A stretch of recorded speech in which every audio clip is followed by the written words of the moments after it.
Bismillahirrahmanirrahim. Assalamualaikum warahmatullahi wabarakatuh. Waalaikumsalam warahmatullahi wabarakatuh. Alhamdulillah wa kafa wassalatu wassalamu ala nabiyil mustafa wa ala alihi wa sahbihi ahli sidqi wal wafa.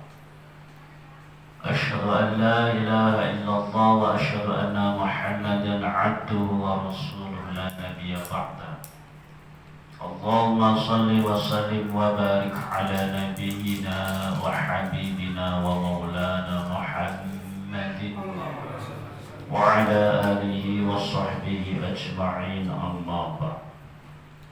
Jamaah musalla Asy-Syari'ah, semoga Allah Subhanahu wa Ta'ala senantiasa memberikan kelembutan kepada kita untuk senantiasa hadir untuk memakmurkan rumah Allah yang kita cintai, untuk selalu di dalam hati kita ada mu'allaq bil masajid, ada terus merasa kangen pada tempat ibadah, yaitu mushola kita. Zuhur kangen, asar kangen, ya, apalagi subuh. Maka barang siapa yang hatinya selalu ingat mushola, maka di akhirat nanti Allah ringankan dari rasa takut. Mereka yang rajulun qalbuhu mu'allaqun bil masajid. Di hadis itu bil masajid, tempat sujud. Ini tempat sholat, sama enggak? Nah, kira-kira begitu. Ar-rajulun mu'allaqun qalbuhu bil masjid, orang-orang yang hatinya selalu ingat masjid nanti akan diberikan keringanan dari rasa takut. Insya Allah. Dan sesungguhnya azam seperti itu juga yang mengakibatkan Allah mengampuni dosa orang itu. Salah satu orang yang dosanya diampuni adalah hatinya selalu ingat mushola, ingat masjid. Intidor sholat ba'da sholat, setelah selesai sholat menunggu sholat Bentar nih, habis isya keluar nih, habis sholat berazam, ya Allah saya tunggu nanti sholat berikutnya, itu sholat intidor sholat ba'da sholat. Barang siapa yang hatinya selalu menunggu sholat setelah selesai sholat, maka Allah ampuni dosa orang itu. Insya Allah. Berazam terus. Nanti habis zuhur, habis subuh, kita berazam lagi, Allah aku nunggu sholat zuhur. Nunggunya itu jangan sambil tidur. Yang punya Grab silahkan Grabnya dibuka. Pak Eko yang punya office-nya tapi nunggu sholat. Nah, yang kantor silakan kantornya dibuka, tapi niatnya nunggu sholat tuh. Yang punya toko dibuka tokonya, yang punya bengkel silakan dibuka.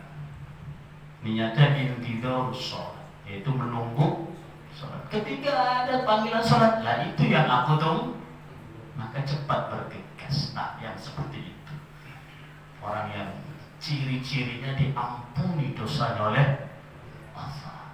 Berazam niat seperti itu. Habis zuhur nanti, ya Allah saya niat setelah sholat nunggu sholat berikutnya, itu sholat sembari dibuka lagi bengkelnya, Grabnya dibuka. Nah, seperti itu. Insya Allah. Yang kedua, salawat dan salam semoga senantiasa kita aturkan pada uswah kita Rasulullah SAW. Jamaah umat Allah Subhanahu wa Ta'ala, dinul Islam, Islam itu suatu manhaj, suatu frame, suatu jalan. Yang kata Allah Subhanahu wa Ta'ala, Islam atau agama ini adalah merupakan jalan keselamatan. Islam atau agama ini merupakan nasihat.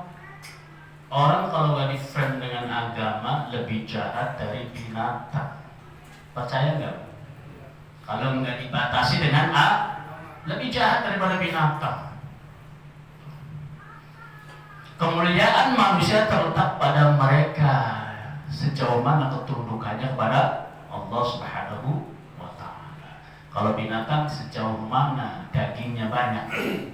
Saya ini tukang kambing, kalau kambingnya gemuk bagus nggak? Kalau orang ada dagingnya gitu, yang enggak, akhlaknya yang berkaitan dengan ibadah itu kalau manusia. Maka kata Rasulullah, ad-dinu nasihat, agama itu nasihat lillahi dari Allah. Bagaimana cara Allah memberikan nasihat? Ila kitabihi, melalui kitabnya. Bagaimana kitab ini turun? Ila rasulihi, melalui utusan.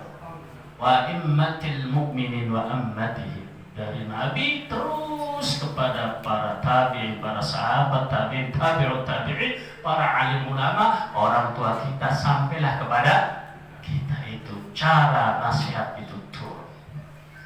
Kemudian agama itu ada rukun. Agama itu ada fase. Di antaranya fase dalam beragama itu ada dua, baik yang menyangkut lahir maupun yang menyangkut batin. Yang menyangkut batin diantaranya adalah menyangkut tentang iman. Iman ini pada batin. Dan iman pun punya rukun, punya tahapan yang harus dilalui. Yang kedua, agama menyangkut lahir. Jadi ada lahir, ada batin. Yang menyangkut batin adalah berkaitan dengan iman. Maka al-imanu tasdiqu bil qalbi. Iman itu membenarkan di dalam itu iman. Dan iman ini ada sebuah energi yang mampu mendorong orang untuk melakukan yang disebut dengan Islam. Kalau Islam menyangkut lahir, kalau iman batin. Kalau Islam lahir, lahiriah, zahiriyah, aplikatif Islam atau pelaksanaan. Kalau iman kaitannya di dalam hati. Maka orang tua dulu, para alim ulama mengatakan kalau iman itu hakul yakin, kalau Islam ainul yakin. Hakul yakin adanya di dalam, ainul yakin bisa dilihat. Yang bisa dilihat adalah Islam, yang tidak bisa dilihat adalah iman. Kata Pak Eko, Pak Tohari, ya, saya kemarin dari Cibitung ada kontainer terbalik. Beliau cerita sama saya, contoh, saya percaya itu namanya iman. Tapi kalau saya langsung nyetar motor melihat ke Cibitung ngomong, oh iya, kata Pak Eko, ini kontainer. Iman bukan? Iman bukan kalau dilihat, bukan. Kalau beliau mengabarkan kepada saya ada kontainer terbalik di Cibitung, saya percaya itu namanya iman. Tapi kalau ngomong, ya bukan iman. Jadi iman itu di dalam hati. Iman kepada Allah betul, yakin kamu betul, emang pernah lihat? Salah. Pertanyaannya salah. Emang pernah lihat itu pertanyaannya salah. Kenapa salah? Karena bukan untuk dilihat, hanya dia. Paham nggak ini, Pak? Rukun iman nggak boleh dilihat. Makanya tasdiqu bil. Kadang orang begitu jebaknya. Kamu percaya sama malaikat, percaya kamu udah melihat. Pertanyaannya yang salah. Malaikat nggak untuk tiap atau hakul. Paham nih, Pak? Iman dari kitab, percaya ada suhuf 100 kitab, punya Nabi Adam, punya Nabi Ibrahim, punya Nabi Musa. Ada Zabur, punya Daud, Urdu, ada Injil, punya Isa, Ibrani, ada Taurat, punya Musa, Nazaret. Bahasanya itu enggak untuk dilihat. Di dalam kitab-kitab ada kisah-kisah tentang surga, tentang neraka, tentang kisah-kisah zaman dulu. Emang lihat? tidak untuk tapi dia ada saat, ada masa namanya kiamat. Kiamat nggak untuk dilihat, nggak bisa ditentukan kapan. Mal mas'ulu anha bi'a'lama man sa'il. Kata Rasul tentang kiamat yang kau tanya, aku juga nggak tahu. Kata Rasul, itu Rasul. Tidak untuk dilihat. Iman, percaya sama takdir, percaya. Emang takdir tahu ya, enggak untuk dilihat. Paham ya Pak? Nah kalau Islam harus aplikatif, harus dilihat. Kamu udah sholat, udah. Kapan tadi? Niat di dalam hati doang. Kalau saya mau orang hebat, sholatnya pakai batin. Sholat pakai batin, salah besar. Karena sholat aplikatif. Sholat atau harus dilihat, ada syarat rukunnya, ada tahapannya, ada bacaannya, ada waktunya, bukan batin. Sama kayak makan sholat. Bapak makan, udah batin. Baik kok, bayangin nasi padang doang lapar. Kenyang nggak? Ya nggak kenyang lah. Ada orang beragama begitu Pak? Ada. Iya ada, saya juga bingung. Saya ngomong begini ada, namanya Islam kejawen. Oh, salatnya batin, puasa batin, haji batin. Ntar buang air juga batin. Buang air pun batin. Mulus nggak? Ya tetap mulus lah. Tuh. Jadi Islam itu pada aplikatif, pelaksana. Islam ada rukun, iman ada rukun. Dalam Islam, dalam iman dikatakan an Umar bin Khattab radhiyallahu anhu qala, dari Umar bin Khattab radhiyallahu, semoga Allah meridhai anhu, kepada Umar. Kata Umar, bainama nahnu julusan 'inda Rasulillah sallallahu alaihi wasallam dzata yaumin, ketika kami duduk, di antara kami duduk bersama Rasulullah SAW dzata yaumin, pada suatu hari, ittala'a alaina rajulun, tiba-tiba datang kepada kami seorang laki syadidu bayadi thiyab, yang sangat putih rambutnya, wa syadidu sawadi sya'ri, dan sangat hitam rambutnya.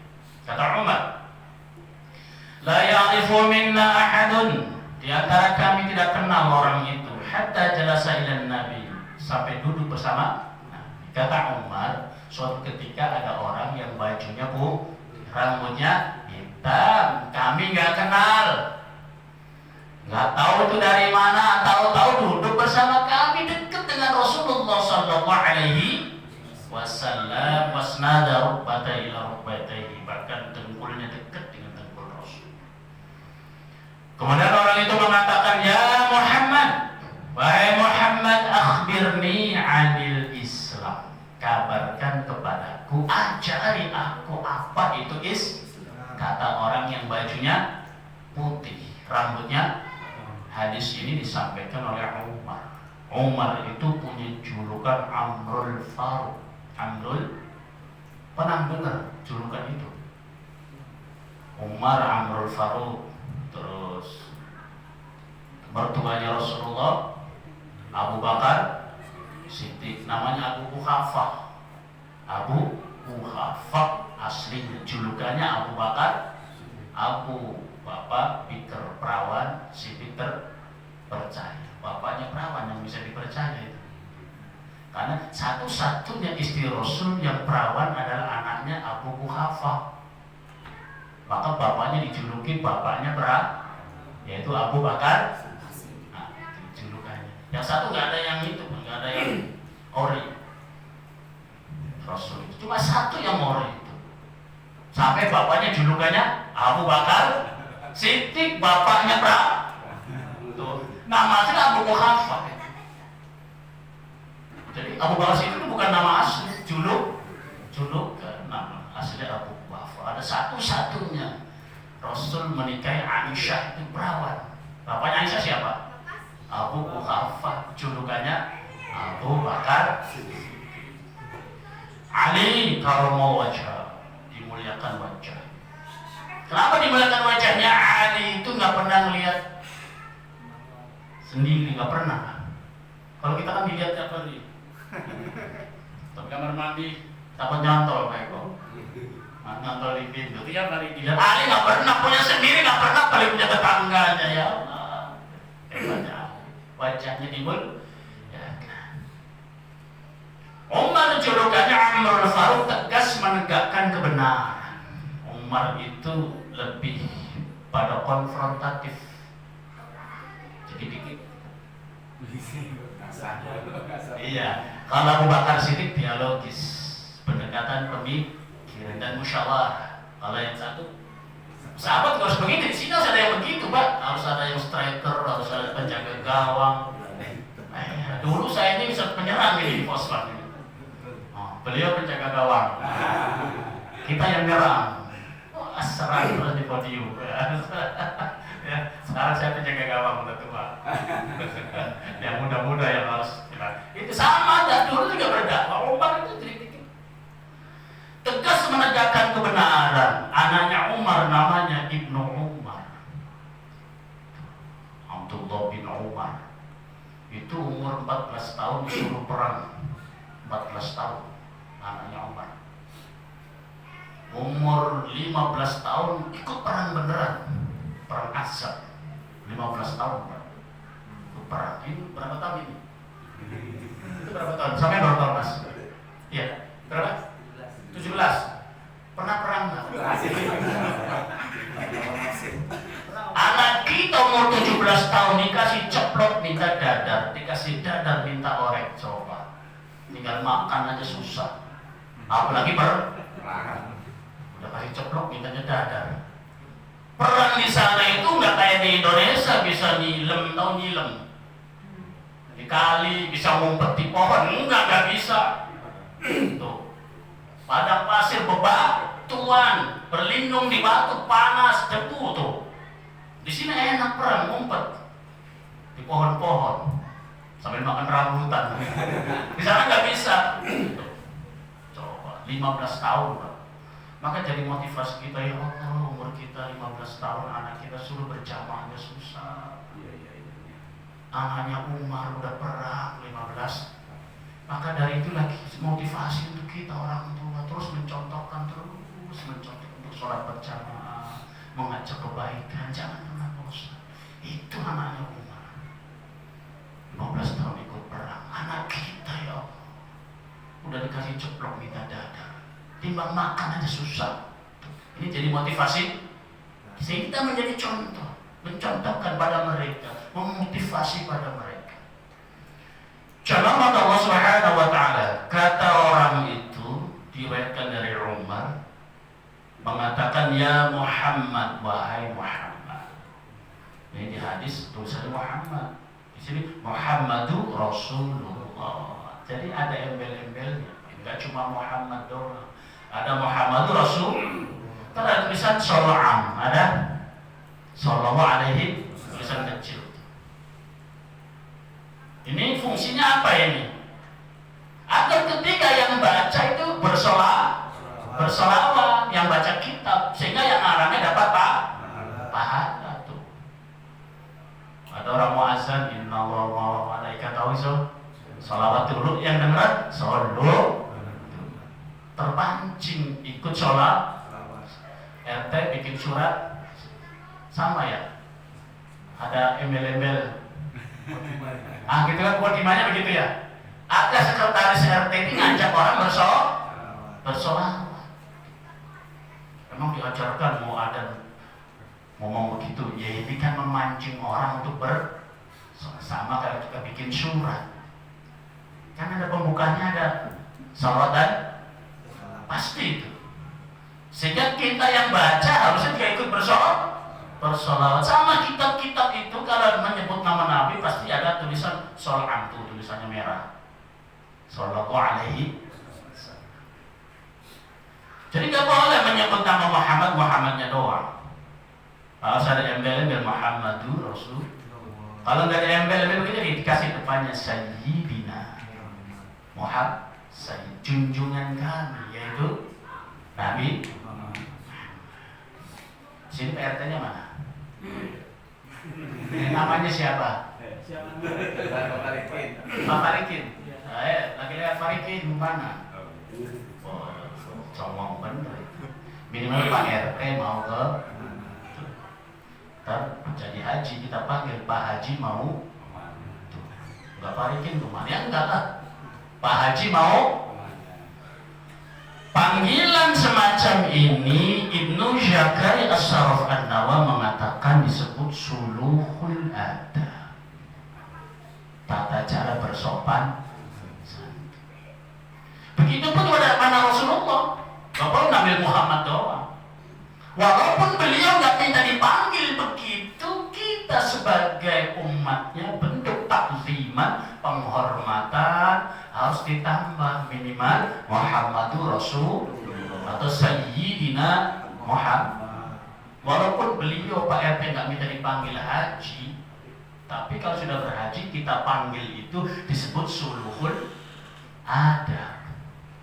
Masa manggilnya Parikin doang? Parikin kemana? Pak Haji mau kemana? Namanya apa itu? Suluhul adab, seperti memanggil Sayyidina Muhammad.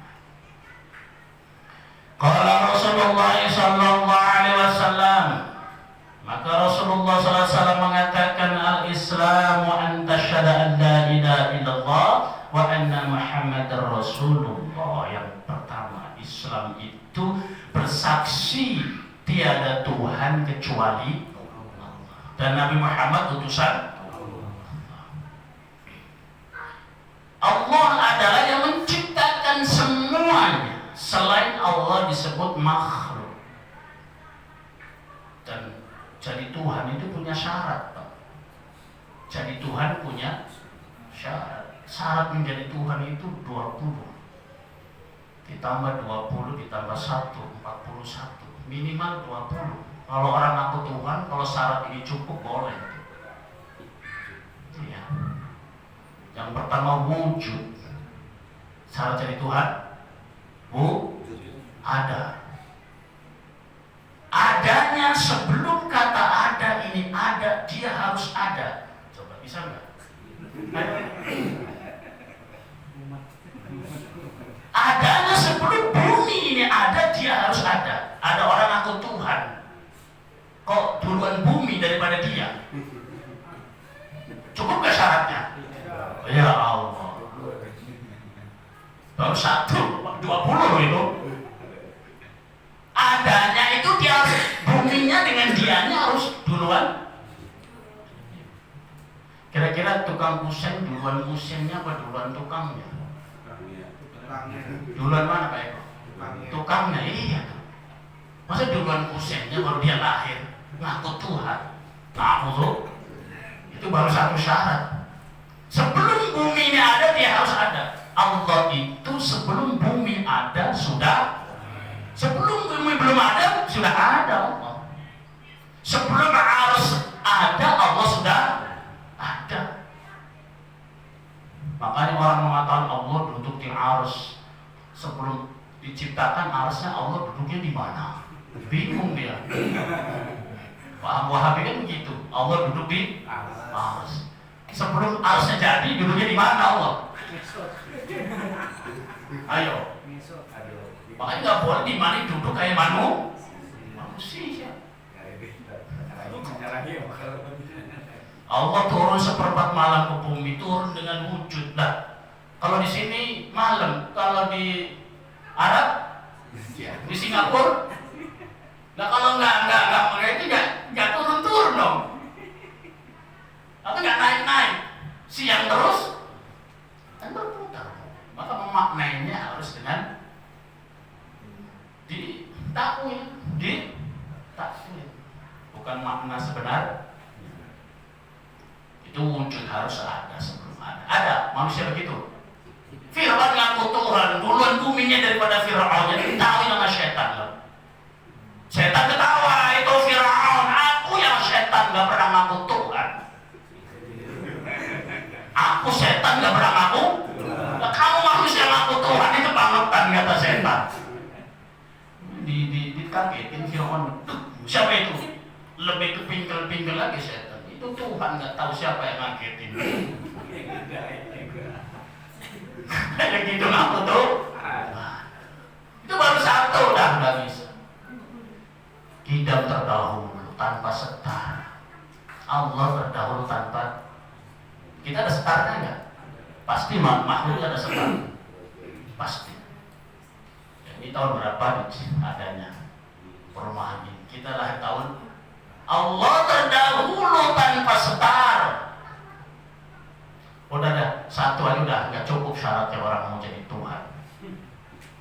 Syaratnya 20. Wujud kita bako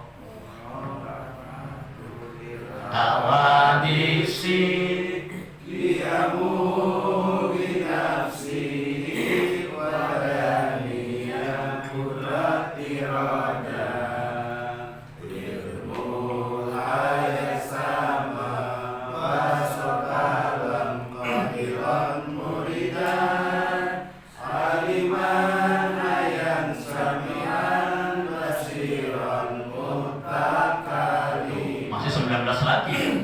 Satu aja manusia nggak bisa nyamain Allah.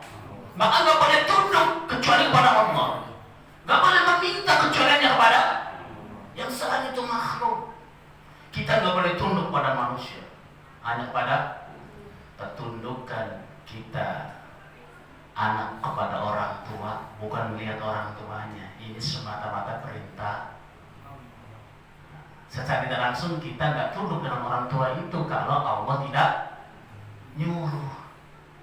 Kita nggak tunduk dengan Pak RT itu, bukan lihat Pak RT-nya, tapi ketundukan kita kepada pemimpin ini perintah.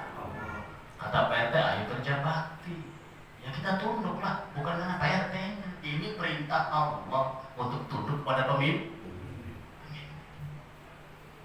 Seorang istri harus tunduk pada suami semata-mata karena perintah. Paham nggak maksudnya, Pak?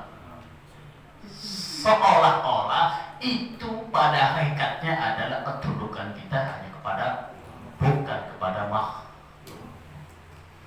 Coba Allah Subhanahu wa Ta'ala. Nah, kalimat tauhid ini sebagai syarat pertama orang berislam, dan itu berupa aplikatif. Gak boleh Ahok ngomong depan kita, saya udah Islam loh, kapan sadar ini kamar sendirian di dalam hati. Ya nggak sah. Enggak. Maksudnya dalam hati, disaksikan, diaplikasikan. Asyhadu an la ilaha illallah. Nggak bisa di dalam, karena Islam itu aplikatif, berupa zahir, nggak seperti iman. Kemudian kalimat ini adalah merupakan satu-satunya tiket penghantar orang untuk membuka kunci surga. Tiketnya satu, yaitu asyhadu an la ilaha illallah. Kalau itu rusak tiketnya, apalagi hilang, bisa nggak masuk surga? Nggak bisa. Ada bola dunia udah pegang tiketnya, udah ketika waktunya mau pertandingan tiketnya hilang, nggak bisa masuk. Surga juga sama tiketnya. Adalah asyhadu an la ilaha illallah asyhadu anna Muhammadar Rasul, dan tiket ini nggak boleh hilang, rusak. Bisakah ini rusak? Bisa nggak, Pak? Bisa. Maka kewajiban kita sebagai orang yang sudah bersyahadat adalah menjaga syahadat kita, sebab syahadat bisa rusak. Maka Ibrahim alaihissalam selalu berpesan, wala tamutunna illa wa antum muslimun. Jangan kau mati kecuali dalam keadaan Islam. Itu salah satunya adalah asyhadu an la ilaha illallah. Ini jangan sampai rusak. Apa yang mengakibatkan bangunan tiket ini rusak? Di antaranya adalah mulut kita. Yang mengakibat rusak di antara adalah hati kita. Yang membuat rusak adalah perbuatan kita. Bisa mulut, bisa perbuatan, bisa hati. Itu yang merusak tiket. Yang pertama, dengan mulut. Orang dengan mulut terkadang rusak bangunan syahadat.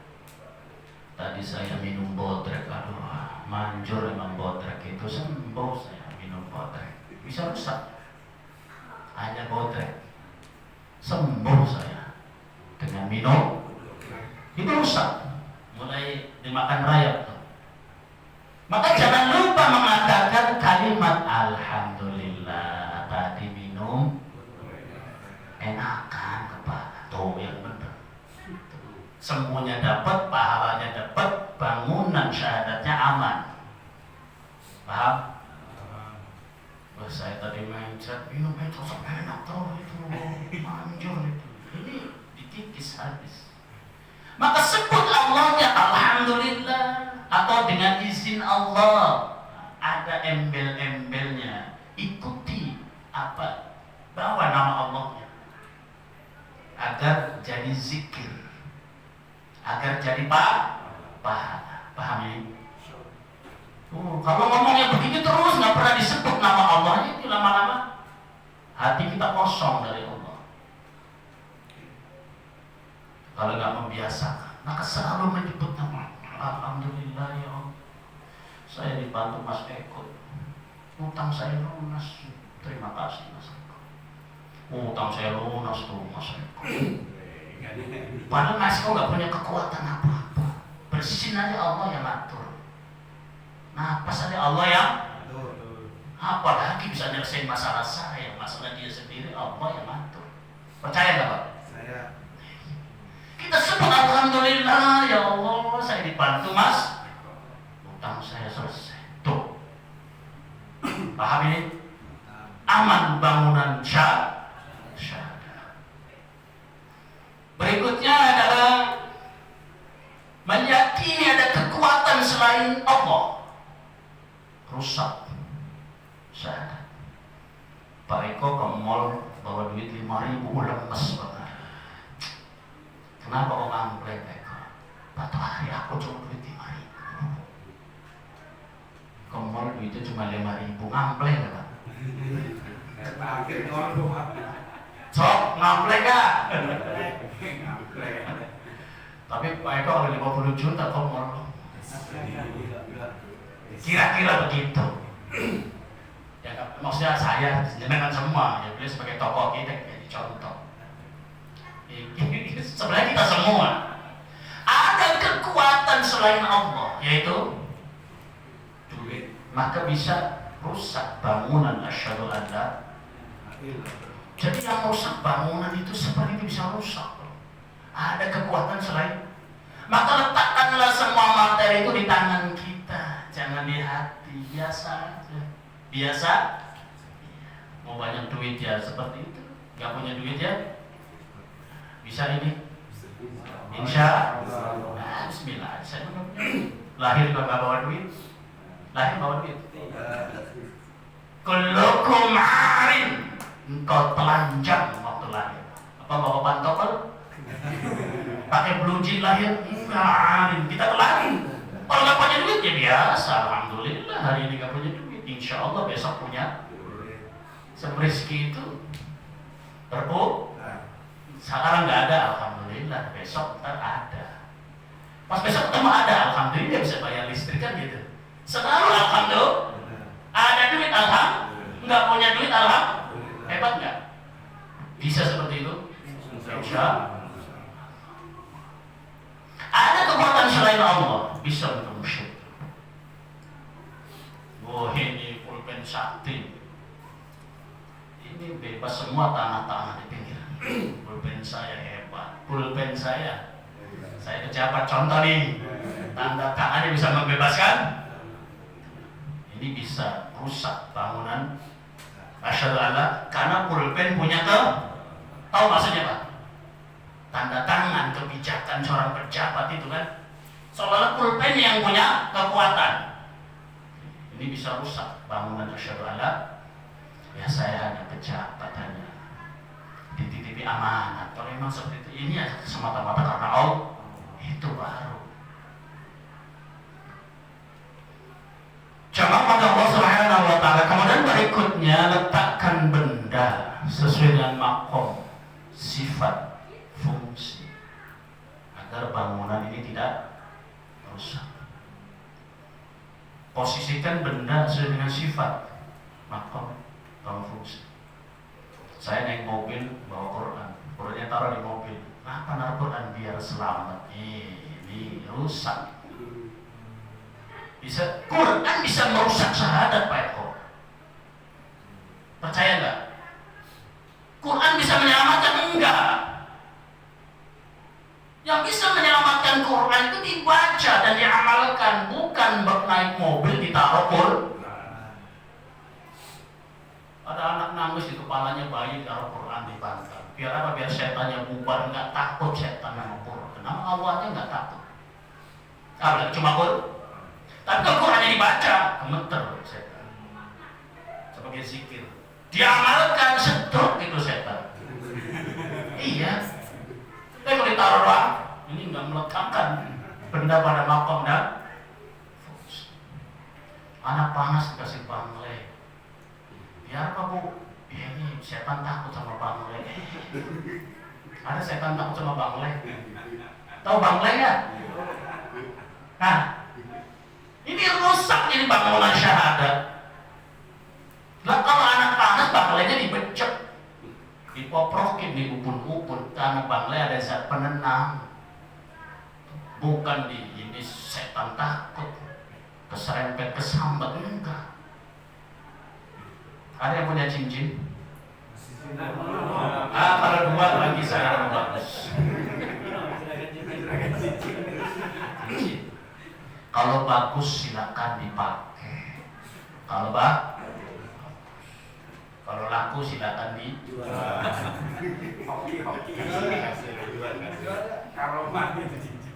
Kalau 3 kontainer, 3 tronton silakan ditempelin. Musolanya pakai cincin yang warna biru ya. Apa namanya? Gacan apa ya? Sipir apa? Sipir apa? Sapir. Oh, pakai sapir. Indah nggak? Pakai sapir. Indah. Atau kalau masih banyak kan buat ngecor. Ngecor pakai sapir. Hebat. Ini saya kalau pakai cincin wibawa saya naik. Ini kalau pakai cincin dagang saya bisa laris.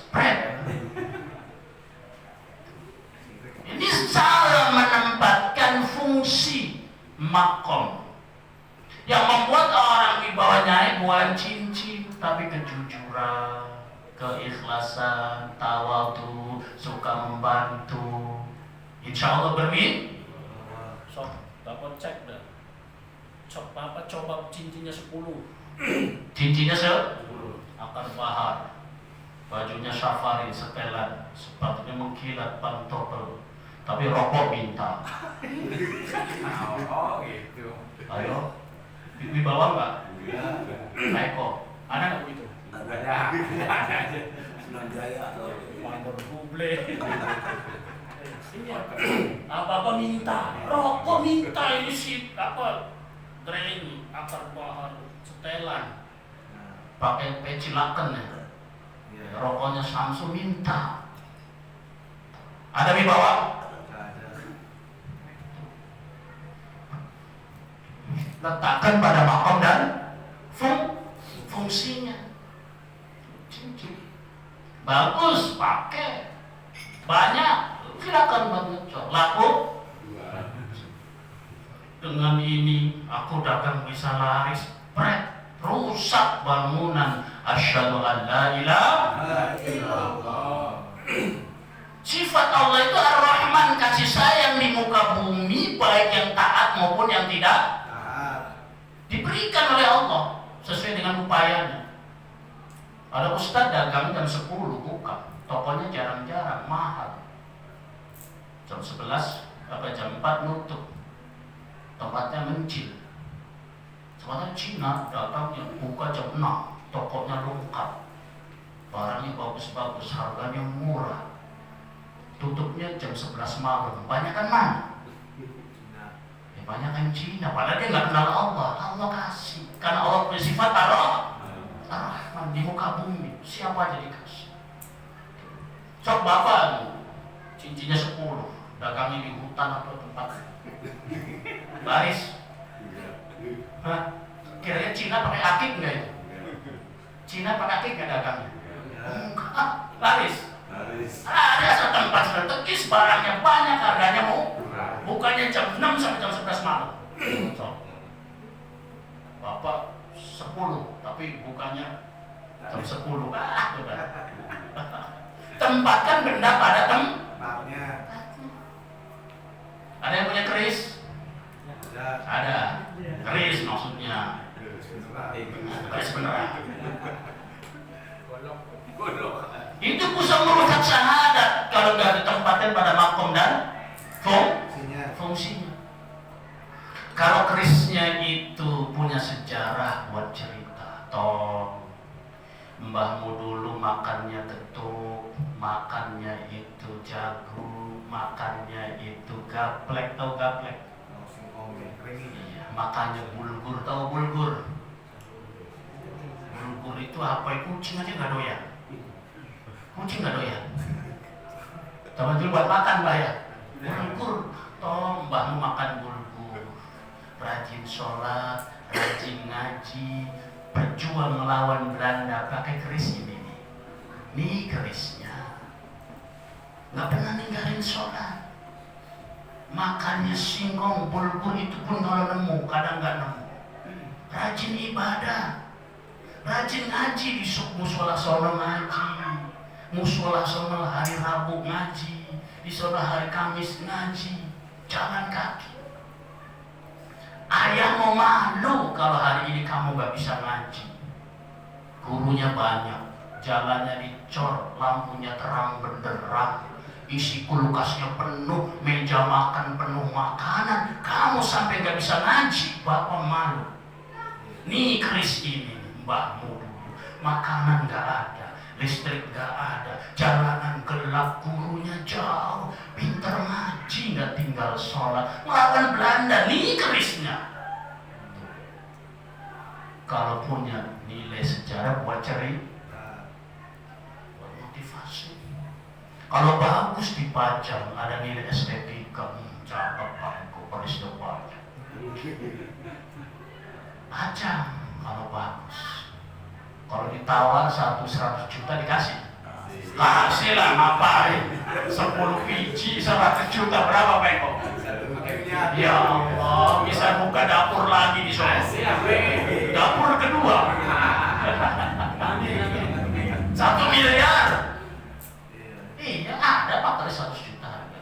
Kalau 10 biji 1 miliar. Laku jual. Kalau motong mangga nggak ada pisau, kira-kira pakai keris boleh nggak? Boleh, hebat itu.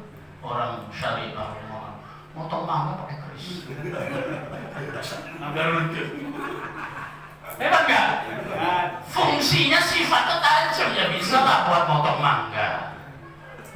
Kalau bagus dipajang, kalau punya dia sejarah buat cerita, kalau laku jual ya silakan jual. Tapi ini bisa nolak bala. Dengan keris ini dagang saya bisa tokcer, karir bisa melejit. Ini dengan keris tidak menempatkan benda pada tempat, sifat dan makom. Paham ini? Insya Allah. Kemudian yang paling ngeri lagi, ada yang bangunan syahadat itu rusak karena sholat. Percaya nggak? Bukan pada diri. Ini yang paling ngeri, Pak. Nah, kok yang jarang kita pahami, boleh jadi pada diri kita. Mau suruh nyembah matahari, nggak bakalan mau, tapi boleh jadi setiap hari melakukan ini. Ada orang musyrik karena baca Quran, ada orang musyrik karena sholat, ada orang musyrik karena sedekah. Orang musyrik karena sedekah, bukan karena nyembah kuburan, enggak. Itu mau udah danta, udah jelas. Bukan karena nyembah apa, enggak. Itu mau udah jelas. Preman nggak tahu masuk gua nyembah kuburan. Biar tahu gua kalau jengking gua masih waras tau. Gak bakalan nyembah kuburan.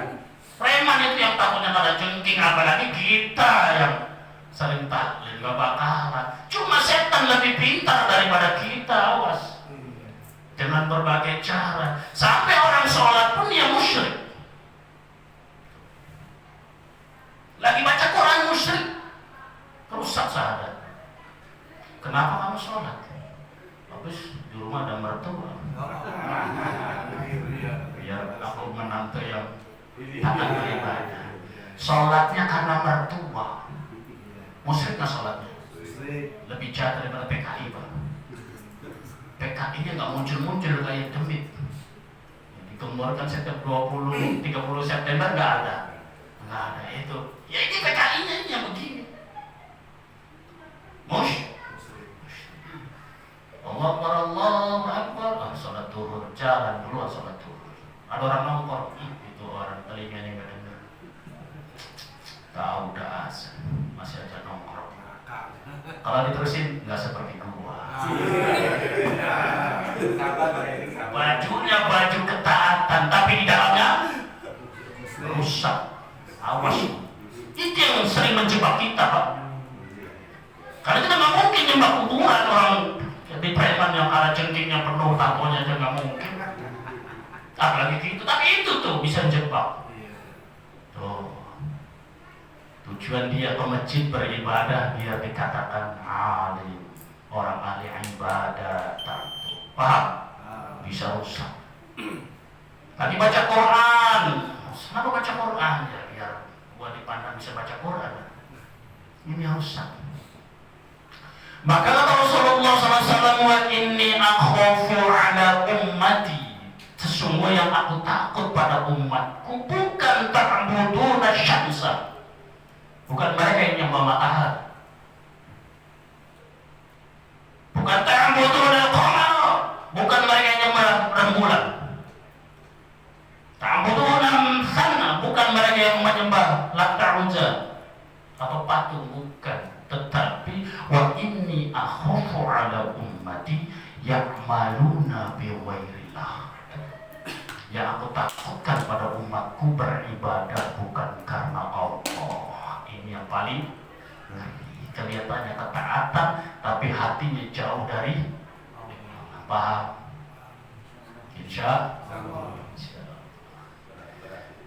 Itu kenapa rajin bener si Pak Eko berjamaah? Iyalah, saya kan pengurus musola. Lebih jahat dari PKI, demi Allah.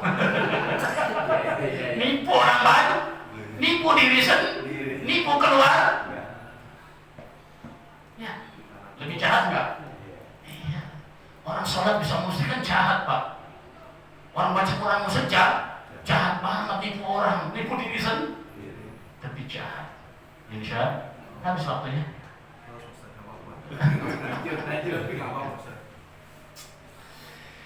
Jamaah Allah Subhanahu, ini harus dipahami yang seperti ini. Karena salah satu amal baik purna bukan karena Allah itu musyrik. Berbuat baik bukan karena musyrik. Bahasa khususnya namanya riya. Riya itu musyrik. Musyrik. Riya itu musyrik. A'malul birri linnas. Berbuat baik karena manusia itu musyrik.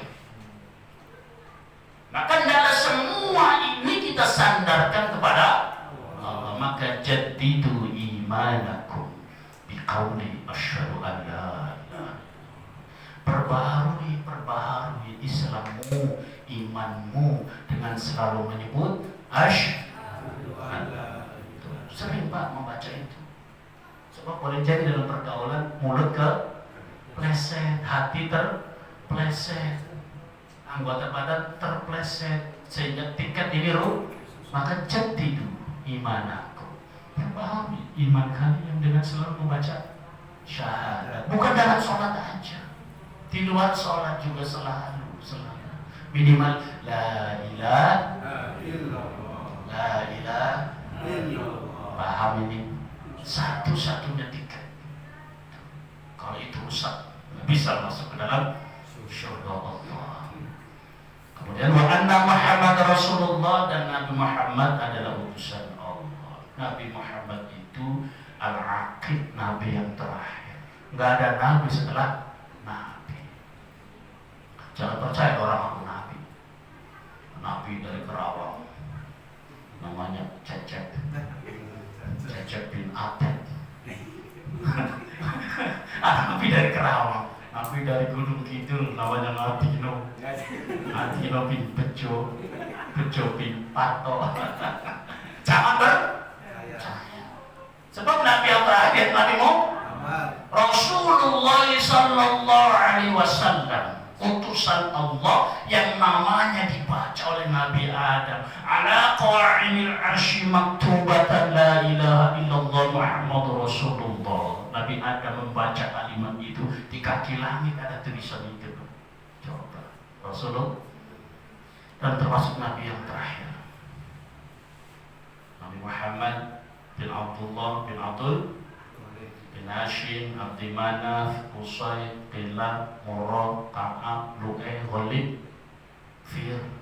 Ini pentingnya nih di baik. Kinana, Khuzaimah, Mudrika, Ilyas, Mudor, Nizar, Ma'ad, Adnan, Ismail, Ibrahim, Taraf, Syarud, Afid, Al-Fahsyad, Syed, Ibrahim, apa itu? Adam. Coba sok Pak Eko, bapaknya. Ayo 4 aja, jagoan nih. 4. Masih ingat? Itu kan. Rasulullah ada 40 tadi kita sebutin. Ada orang dari Kerawang, Acep bin Cecep, paling 4 keturunannya. Oh ngaku Nabi. Anak Rasul, Nabi yang la Nabi yang ba'da. Tidak Nabi setelah Rasulullah sallallahu alaihi wasallam. Baik, waktu bisa sudah lewat. Nanti kita sambung kalau ada waktu yang lain. Saya kosong insya Allah. Ada ditanyakan? Yang paling penting yang terakhir Pak ya tadi ya, yang sudah menipu kita ya, yang rusak, yang samar itu ya, amal baik bukan karena kita sholat. Ya Allah, itu rumah cat yang gak micing banget. Sayang ya, rumah cat yang gak micing. Mau sholat cuma ngentarin catnya rumah orang. Rusak. Tahu loh, awasnya begitu yang bisa nipu kita. Kan kita gak mungkin nyembah patung, enggak mungkin. Tapi kalau yang itu bisa kejebak, bisa. Saya juga bisa kejebak. Iya. Ya, semuanya. Maka itu yang harus diwaspadai. Maka selalu karena Allah. La ilaha illallah. Tarik lagi karena Allah. Tarik lagi karena Allah. Sampai kita dipanggil innalil.